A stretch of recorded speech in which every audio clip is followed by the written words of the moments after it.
7:59. So day 2 namin dito sa farm. Andito yung kalabaw na binili namin, tapos nanganak na siya. Saan na ba yun? Malaki na yung baby, ayun. Tsudo! May tali na din. Ni. Ay! Naihigot. Ayun, ha! Okay, ano yun? So, magbibitak kami ng mga niyog na inano namin kahapon, inayos. Tutulong muna kami bago tayo pumunta sa city kasi si Papa lang ngayon dito sa farm. Kahapon, may may mga sinuhulan dun sa balat ng mga buko, tapos ngayon bibitakin na and iaano na siya, luluunan yung tawag nun sa amin parang iba-barbecue bago ibenta. So dito yung kalabaw, magiging buntis na din siya, malaki na kasi 1 year na yung yung unang anak. Han, ayaw dida ba yung kasapuatan? So andito na kami ulit bibitak ng mga nyog. Di dyan na lang muna yan kasi hindi naman mainit. Let's go, Sago. Punta tayo dun sa mga nyog na bibitakin namin ngayon. Ay, wala palang daan dito. Saan ba yung daan? Ito sa kabila.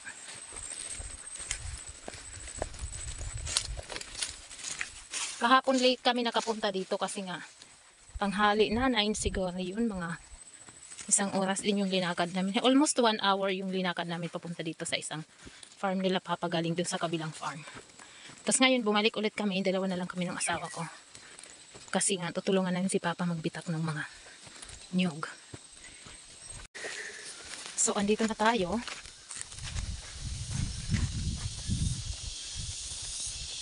Ayun, may aso pala. Ayun sa baba. Magbibitak tayo doon.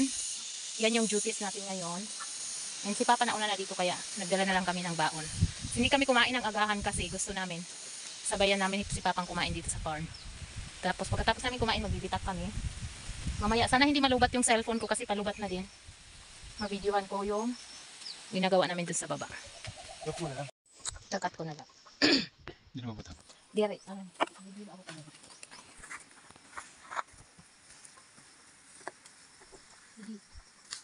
Sige na. Ikat anay. Nakikita ako? Usap nga digati. Nadamang buuan.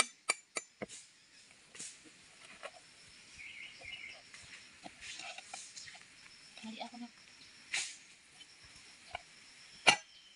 Ay, ano ba yan? Nagipat ako. Hindi ako tapos. Matitita. Din. Hindi ako tapos.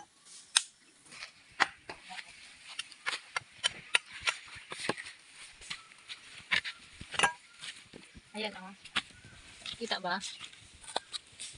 Binibenta to doon. Ang mahal. Dito kinakain lang namin yung tapon. Ano yung mga binibitak natin kasi nasa lansan yan doon. Tapos mag-ano na ako sa ilalim. Ayan o, ang sarap nito. Ito yung pinakagusto kong maliit. Ayan. Malutong siya.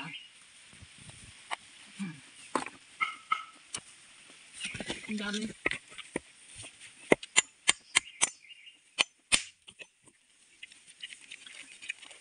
Tinatapon lang. Dati pinapakain namin ito sa baboy.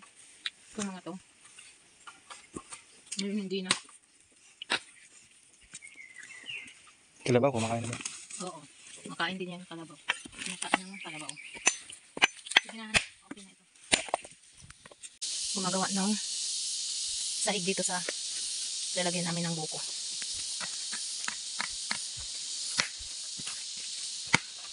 Malulubat na yung cellphone ko kaya saglit lang ito. Video ko lang kasi ito. Ginagawa namin. Yeah.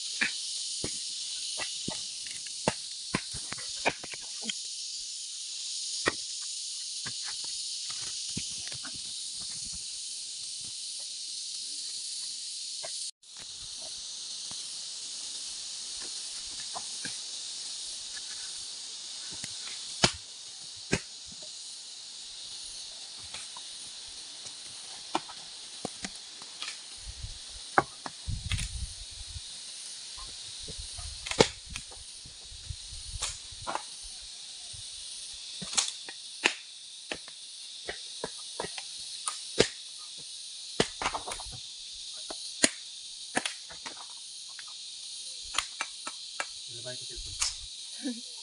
kay adibay. Diba ako dito. Labo ko na.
Dapat ang isa ngayon na tindera.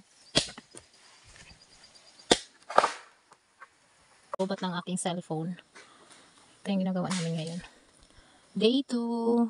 Tulong muna kami kasi wala silang katulong ngayon kasi nga Sunday. And malulubat na yung cellphone ko kaya hanggang dito na lang muna. Natapos din. Meron pa dun konti na lang. Kasi si Papa nag-aayos ng lagayan. Kasi papatong yan. Dami.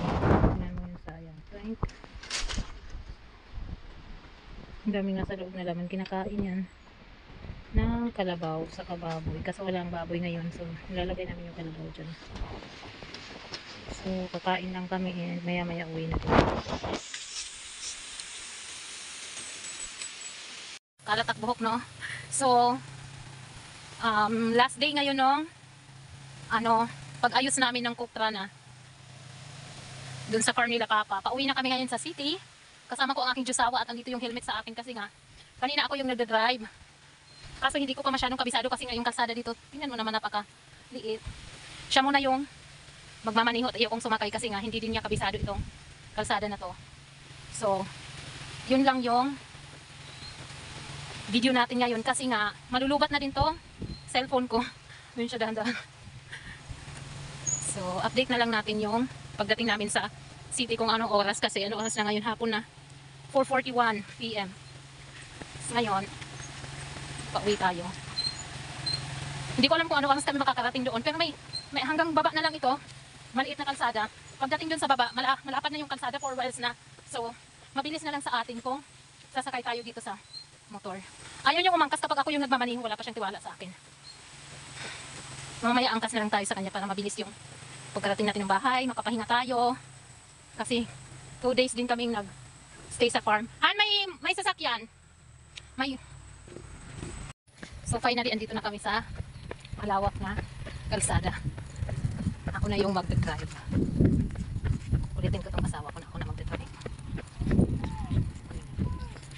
Mahuhulog. Ako na? Ay mo bag, ikato-ato bang? Siya daw muna. Ang helmet. Gamitan na ini nga helmet, Han? Wait lang.